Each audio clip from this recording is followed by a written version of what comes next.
Hey everyone, ready for another deep dive? Always. Well, today we're tackling a topic that's got everyone buzzing, Kathy Bates, and that impressive 100-pound weight loss. Yeah, it's definitely making headlines. For sure, and we're going to go way beyond those flashy before and after pictures. You know what I mean? Absolutely. We've actually got interviews with Kathy Bates herself, articles analyzing her whole approach, and even some expert commentary on weight loss strategies in general. And of course, the medications that everyone's talking about these days. Exactly. So our mission today is to unpack what really worked for Kathy Bates. What can we learn from her journey? And how might her experience change how we think about weight loss and health as we age? Big questions. Huge. It's fascinating, though, because we get to hear Kathy's story straight from her. Yeah, she's super open and honest about the whole thing. Right, like about her struggles, what motivated her, the long road to success, It wasn't just about seeing a smaller number on the scale. No, not at all. She was facing some serious health concerns. Yeah, and she's really upfront about that, like diabetes running in her family. That's a big one. It is, and it's personal for her. Her father had to have his leg amputated because of it. Wow. And her sister's battling it now, so it was a wake-up call for sure, Like she could be headed down that same path. Exactly. And it's not just the physical side of things either, right? Oh, absolutely. She talks about the emotional side of it too, She does. She's incredibly candid about it, actually. Like saying, I ate because I was afraid, and I ate because it was an FU to my self-esteem. Wow, that's powerful. It is. It really resonates with a lot of people, I think. I think so too, because it shows it's about so much more than just fitting into a smaller size. It's deeper than that, for sure. And what's really striking is this wasn't some quick fix, Right, no fad diets here. No, wait, we're talking years of dedicated effort here, going all the way back to around 2017. That's serious commitment. It really is. Think about it. Like, she completely changed what she was eating. She ditched the burgers and Cokes and pizza. That's got to be tough. I know, right? And she started making healthier choices. But it wasn't just about what she stopped eating, though, was it? No, she actually talks about some really interesting strategies that she used. Like what? Well, for example, she learned to pay attention to her body's signals. Okay. Specifically, she mentions an involuntary sigh she realized she did when she was actually full. Interesting. Isn't that, it's like mindful eating in action, Yeah, that's a great way to put it. Instead of focusing on like portion sizes or counting every calorie, she tuned into what her body was telling her. Which can be really hard to do. It can, especially in our world of distractions, and huge portions everywhere you go. Seriously. It takes real effort. And self-awareness, for sure.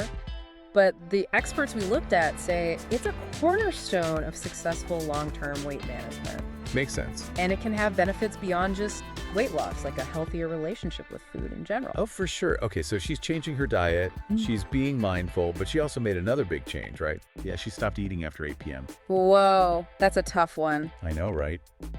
Some of us might be thinking, no way. Yeah, but think about the impact. Exactly, like adjusting that eating window. There's a lot of research on time-restricted feeding now. There is, and it suggests it might not just be about weight. No, it could also help with blood sugar control and maybe even sleep quality. Huh.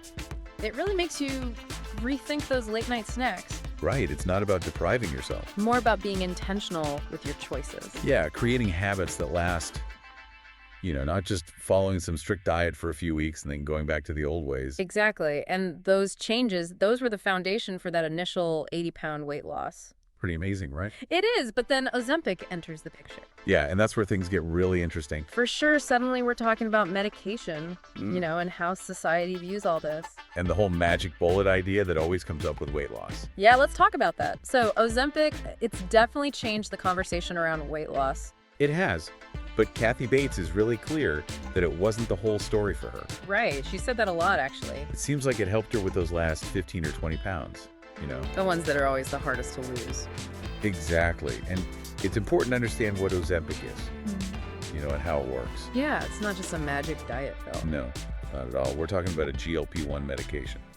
It's actually designed for people with type 2 diabetes. To manage their blood sugar. Right. It mimics this hormone that helps regulate insulin and slows down digestion. And one of the side effects is weight loss. Which has obviously become a big talking point lately. Especially with so many celebrities using it. For sure. It definitely complicates things a bit, How so? Well, because it's not as simple as just popping a pill and watching the pounds disappear. Right. It's not a quick fix. No. Even with Ozempic. Kathy Bates still talks about how she had to pay attention to what she was eating. So it's not a free pass to eat whatever you want. Not at all. And the experts we looked at really emphasized that medications like Ozempic, they work best when you combine them with lifestyle changes. Like the ones Kathy made with her diet. Exactly. So it's not about ditching healthy habits, More like adding a tool to help support those efforts. especially if you hit a plateau after making a lot of progress. Which Kathy did, right? She lost 80 pounds before even starting Ozempic. Yeah, it's a good reminder that there's no magic bullet. It's about finding what works for each person individually, Their medical history, lifestyle, goals, it's personalized health. Exactly. Not a one-size-fits-all solution. And, speaking of personalized health, Yeah. we should talk about how Kathy's weight loss impacted her overall well-being. Because it goes way beyond just fitting into smaller clothes, doesn't it? It really does. Like, she's talked about being able to stand up all day long, walk and move and breathe. Things she couldn't do before. Right, and that's huge, especially considering how demanding her work is on set. Especially on Matlock. Yeah, that's a busy set.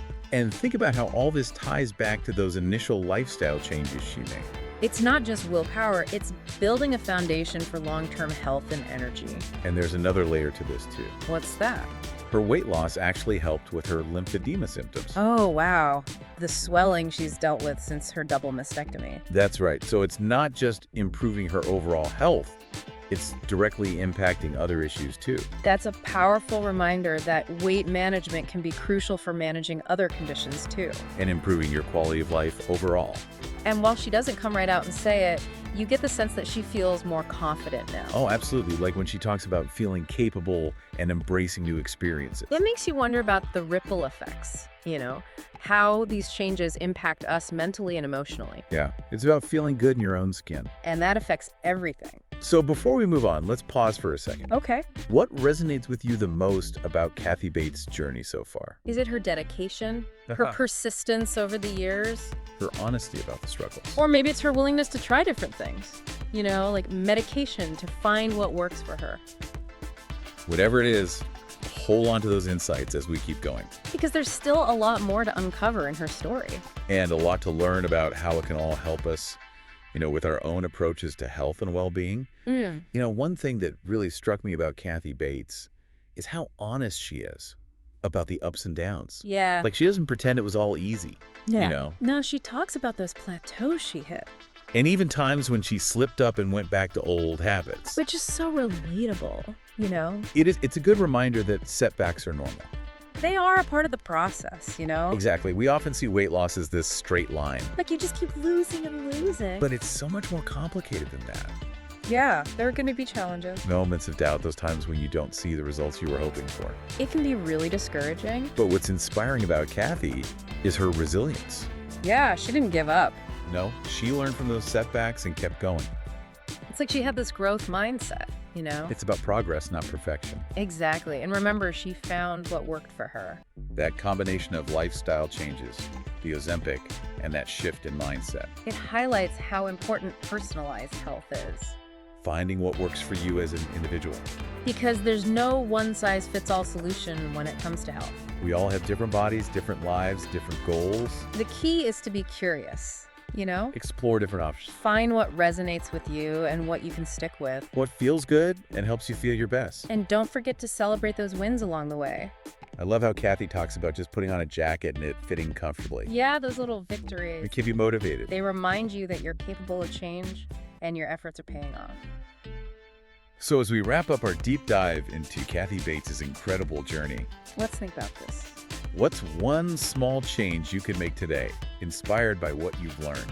Maybe try pushing your plate away when you feel that first sigh of fullness like Kathy talked about. Or schedule a checkup with your doctor. Or even just a 15-minute walk after dinner. Whatever it is, remember Kathy's word, determination. Make that choice and stick with it. You deserve to feel your best. Inside and out. That's it for our deep dive today, but keep the conversation going. Keep learning and keep striving for a healthier, happier you. We'll see you next time.